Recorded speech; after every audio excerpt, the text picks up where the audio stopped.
Hello everyone, it's Elizabeth Harrin here and welcome to the first of a series of Facebook Lives specifically targeted to give you some tips about how to better organise your blogging.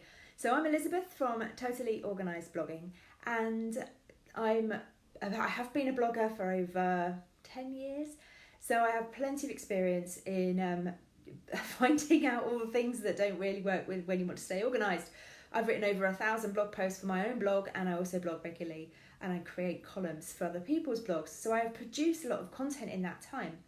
And so hopefully over the next month, I will be sharing with you tips and tricks for how you can organise your content, whether you have one article and you want to start off on the right foot getting organised, or whether you have over 1,000 articles and you want to get to grips with the content that you've got. Today's tip is to create a style guide for your blog.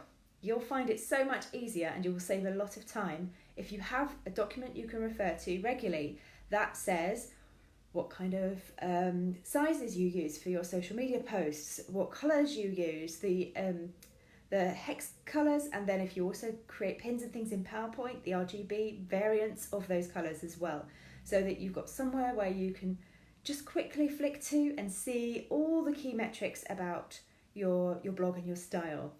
This is really helpful for things like fonts, if you use a particular font style. For example, I use different fonts in ebooks to I do when I'm writing on my blog, and then I use similar fonts on my pins, but sometimes you have to make compromises.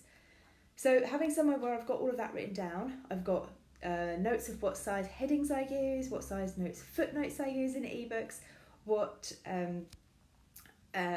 all the different CSS classes that I have created for my blog to create highlights and boxes, the standards I use for guest posts when I have an author box at the bottom.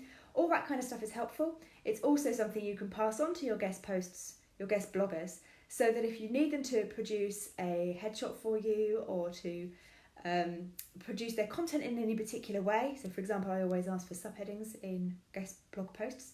I often find people write their articles and don't include subheadings, but for scanning reasons it's really worth including subheadings. So I've got that I can then use for my guest contributors.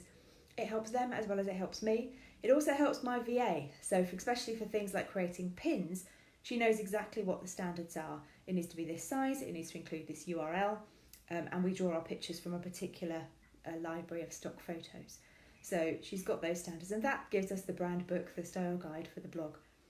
Just having that has saved me a lot of time in looking up the codes for colours, in looking up the sizes, the font sizes, all that stuff that I use on my pins. So it's been a really valuable tip for me. I've created it and I've pinned it up in my office. I'm looking out there because that's where my office is, in the garden. So it's on my notice board and I can refer to it regularly.